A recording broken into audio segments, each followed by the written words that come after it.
Hello guys, आप सभी का स्वागत है हमारे ऑनलाइन वेब ट्यूटर चैनल पे। मैं हूं संजय। हम जो कोर्स कंटिन्यू कर रहे हैं वो है कोडिग्नाइटर 4 फ्रेमवर्क ट्यूटोरियल। इस कोर्स का ये पार्ट नंबर 31 वीडियो है। इस वीडियो सेशन में गाइस हम बात करेंगे about custom messages in validations. अगर आपने हमारे चैनल को सब्सक्राइब नहीं किया है, फटाफट चैनल को सब्सक्राइब कर दें ताकि आने वाले इंटरेस्टिंग वीडियोस की लेटेस्ट अपडेट आपको मिलती रहे। साथ ही साथ गाइस, अगर आप ब्लॉग आर्टिकल सर्च कर रहे हो अबाउट केक PHP 4, कोडिग्नाइटर 4, वर्डप्रेस, माईसीक्वल, तो आप इस ब्लॉगिंग वेबसाइट को फॉलो कर सकते हो। ये एक प्रोग्रामिंग ब्लॉगिंग वेबसाइट है। इस ब्लॉगिंग वेबसाइट में आप इंटरेस्टिंग टॉपिक्स फाइंड कर सकते हो। अगर मैं जाऊंगा ब्राउज़र पे, ये रही हमारी वो ब्लॉगिंग वेबसाइट जहां पर हमारे पास फिलहाल 4 कैटेगरीज हैं: MySQL, WordPress, CodeIgniter 4 and Cake PHP 4। हर कैटेगरी के अंदर आप इंटरेस्टिंग ब्लॉग आर्टिकल्स देख सकते हो, जैसा कि हमने रिसेंटली अपलोड किया है, that is CodeIgniter upload image with form data using Ajax request. Ajax request की हेल्प से हमने form data as well as image को अपलोड किया है। इसी तरीके से अगर स्क्रॉल करूं, यहाँ पर हमारे पास सिंपल फॉर्म सबमिशन है using Ajax request. How can we remove public and index.php from URL। इसी तरीके से अगर मैं जाऊं केक PHP 4 कैटेगरी में, तो ये रही हमारे पास केक PHP 4 राउट्स की ट्यूटोरियल।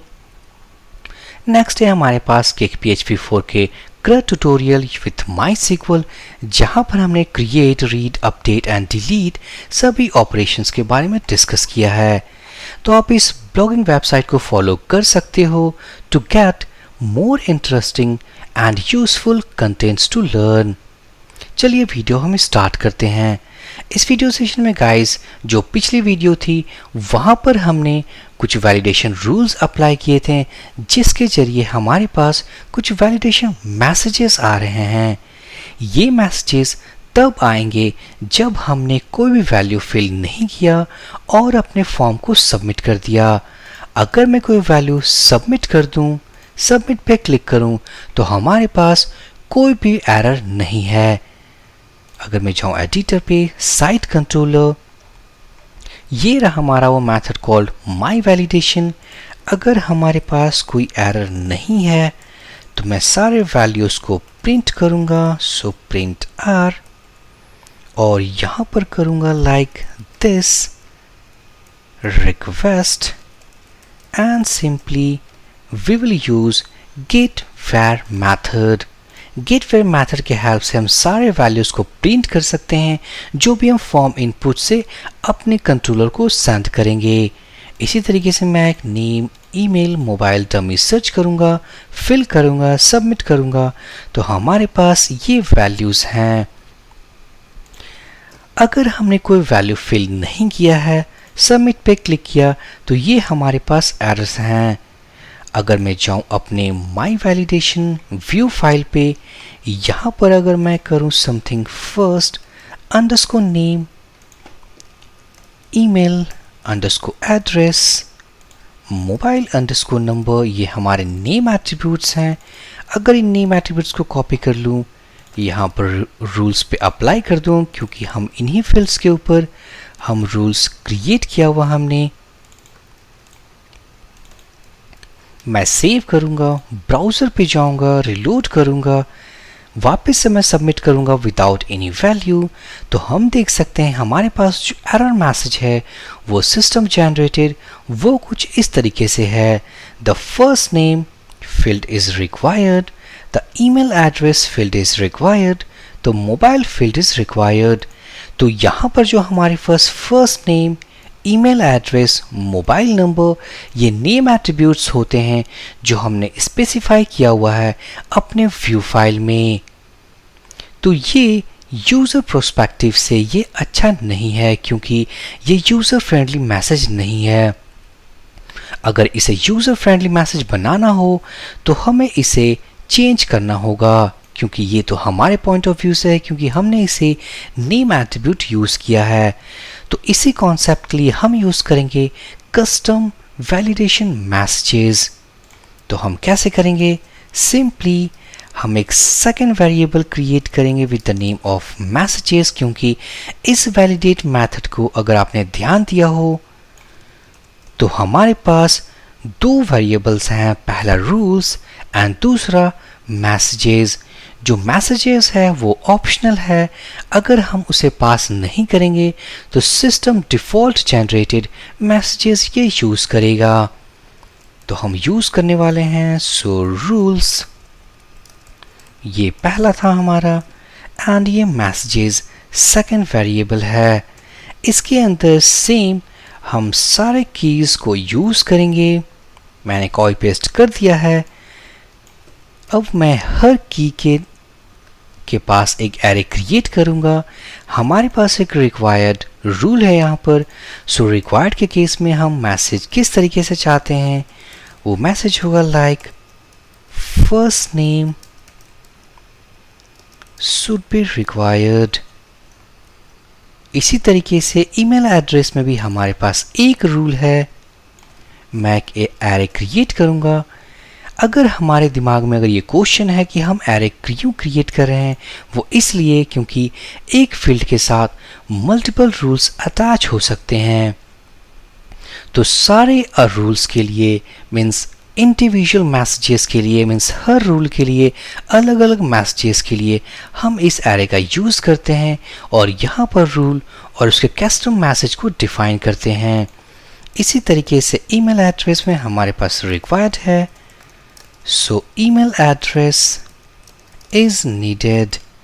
अगर मैं सेव कर दूं, ब्राउज़र पे जाऊं, रीलोड करूं, यहाँ पर मैं अगर सबमिट करूंगा without any value, first name should be required, email address is needed. Mobile number के लिए हमने कोई भी सेटिंग नहीं किया हुआ है, so it is system generated. बाकी के दोनों मैसेजेस यूज़र फ्रेंडली हैं।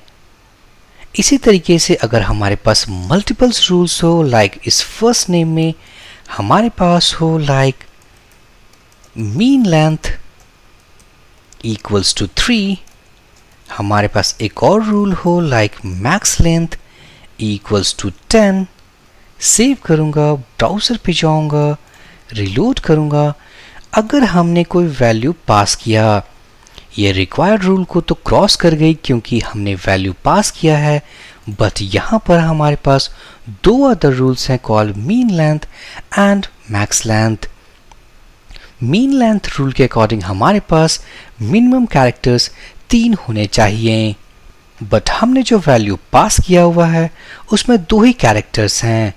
सो इसका मतलब हमारे पास मिनिमम लेंथ की एरर आ सकती है। Click on submit.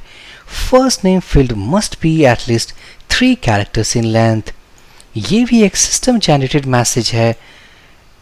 हम देख सकते हैं यहाँ पर नेम एट्रीब्यूट यूज्ड है, सो हम इसे भी चेंज कर सकते हैं। सिंपली मैं इस मैसेज को कॉपी करूंगा, एडिटर पे जाऊंगा, इस एरे के अंदर जो कि हमारा फर्स्ट नेम है कॉमा, इसके अंदर मैं वो रूल को डिफाइन करूंगा, दैट इज मीन लेंथ। और मैसेज के अंदर इस मैसेज में अब मैं फर्स्ट नेम की जगह पे मैं अपना user defined custom message use करूंगा, that is first name field must be at least 3 characters in length. Browser पे जाऊंगा, रीलोड करूंगा। अगर मैं सबमिट प्रेस करूं तो हमारे पास रिक्वायर्ड की एरर है। अगर मैं 2 कैरेक्टर्स की वैल्यू को पास करूं सबमिट, तो ये हमारा 3 कैरेक्टर्स वाला एरर है। इसी तरीके से अगर मैं यहाँ पर कोई वैल्यू एंटर करूँ which is maximum of 10 characters submit, हमारे पास नेक्स्ट एरर है, that is the first name field can not exceed 10 characters in length. वो भी इसलिए है क्योंकि हमने यहाँ पर मैक्स लेंथ की मैक्सिमम लेंथ की कंडीशन अप्लाई की हुई है। तो अगर इसके भी कस्टम मैसेज को चेंज करना हो, सिंपली इस रूल को हमें इस एरे में डिफाइन करना होगा। इसी तरीके से हमारे पास ईमेल एड्रेस में वैलिड अंडरस्कोर ईमेल नाम का एक रूल है। अगर मैं यहाँ इनपुट टाइप ईमेल की जगह पे इनपुट टाइप टेक्स्ट कर दूँ, यहाँ पर जाऊँ, रिलोड करूं, अगर मैं ईमेल की जगह पे कोई भी डमी वैल्यू प्रेस करूं, सबमिट करूं, the email address field must contain a valid email address. सो इस मैसेज को अगर कस्टम तरीके से अगर कस्टमाइज करना हो, कॉपी करूंगा इस रूल को, ईमेल एड्रेस की वो रूल है, मैं इसके अंदर जाऊंगा, please fill a valid email address. अगर मैं सेव करूं, ब्राउजर पे जाऊं, रिलोड करूं, कोई भी डमी वैल्यू डालूंगा, submit, please fill a valid email address. So इस तरीके से गाइस हम कस्टम तरीके से अपने मैसेजेस को कस्टमाइज कर सकते हैं। सो होप ये वीडियो आपको अच्छी लगी हो। सो इनसाइड दिस वीडियो अगर आपको कोई भी डाउट हो आप कमेंट ड्रॉप कर सकते हैं। So for this video session guys, thank you for watching and have a great day.